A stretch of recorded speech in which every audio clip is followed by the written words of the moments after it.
tuto vu précédemment. Alors, je vous propose l'exercice d'application suivant.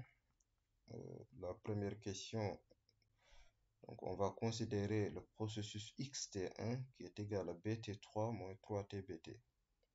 Alors ici, on va essayer d'appliquer sur cette question-là toutes les deux formules. Donc premièrement, on va considérer le processus bt3. Et on pose f de x est égal à x au cube. Donc naturellement, f est une fonction de classe C2 sur R, fonction polynôme. Donc, et les dérivées sont là. F' de x, c'est 3x au carré. F seconde de x, c'est 6x. Donc, d'après la formule du taux 1, FI1, formule du taux 1, on a f de bt, c'est-à-dire que le processus bt avec la fonction f, c'est ce qu'on considère pour l'application de la formule du taux. Nous avons f de bt qui est égal à f de bt, c'est bt3 qui est là, est égal à f de b0 plus intégrale de 0 à t f' de bs. Donc f' de bs c'est 3bs carré d de bs plus 1 demi intégrale de 0 à t f seconde de bs. F seconde de bs c'est 6bs qui est là fois le crochet donc du processus bt. Le crochet du processus bt c'est 1, donc ici il y a fois 1 qui est sous-entendu d de s. Et là le b0 c'est donc bt c'est le mouvement brownien, donc b0 c'est 0. Donc à la fin nous avons b de t au cube est égal à intégrale de 0 à t 3bs carré dbs plus donc le 6 et le 1 demi c'est 3 plus intégrale de 0 à t 3bs ds. Donc pour le processus, deuxièmement, on va avoir le processus tbt. Donc on va appliquer la deuxième formule du taux sur ce processus-là. Pour cela, nous allons considérer la fonction f de tx est égale à t fois x. Donc ici, il y a une petite erreur. C'est f de t et de x. Donc la fonction f, donc c'est une fonction de deux variables. Les fonctions de t et de x. Donc on voit bien que f c'est une fonction de classe C1 par rapport à la variable de temps t. Donc c'est linéaire en t. Et f est de classe C2 par rapport à la variable x. Parce que c'est aussi linéaire en x.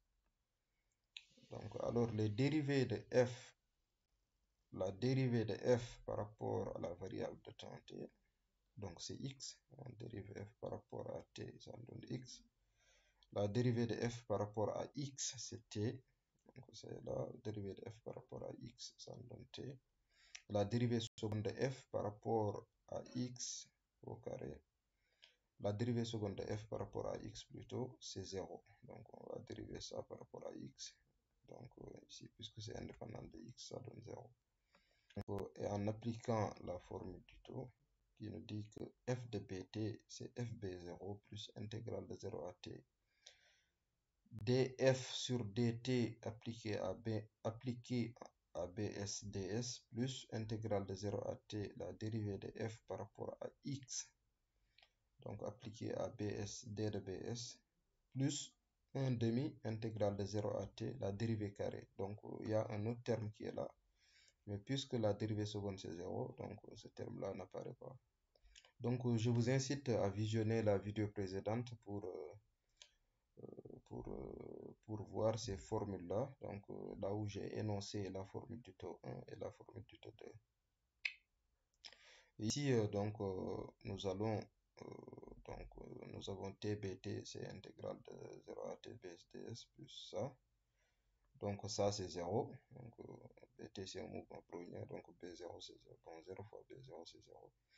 Donc si on regroupe les termes, nous avons xt1, donc ça c'est l'expression de bt3 qui est calculée en haut là, donc celle qui est là, après avoir fait le calcul, moins, puisque xt1 c'était bt3 moins 3tbt, donc c'est moins 3 fois l'expression de tbt qui est là. Donc ça me donne BT3 qui est là, moins 3 fois cette expression-là. Donc ça me donne ça. Et donc à la fin, nous avons ces deux termes-là qui vont simplifier. Donc, et ça reste xt1 qui est égal à donc 3 intégrale de 0 à t b carré s moins s, parce que ça reste ces deux termes-là. Donc en regroupant, nous avons bs carré moins s d de bs. Donc ici, on voit bien l'application des deux formules du taux. Mais il y a aussi un nota bene, donc une remarque, parce qu'on pouvait directement utiliser la formule du taux 2. Parce que j'ai voulu d'abord que vous compreniez la formule du taux 1, c'est pour cela que j'ai préféré donc séparer les deux, appliquer les formules du taux donc dans ces deux processus-là séparément. Mais on pouvait considérer la fonction, c'est-à-dire que dans l'application de la formule du taux 2, on pouvait considérer la fonction f de tx qui est égale à x au cube moins 3tx. Donc, considérer la fonction f de tx qui est égale à x au cube moins 3tx et appliquer directement la formule du taux 2. Donc, on aura le même résultat qu'ici. J'espère que cette question-là est très claire. Sinon, si vous avez d'autres questions donc, sur comment on a fait pour obtenir ce résultat-là, n'oubliez pas de commenter. Alors,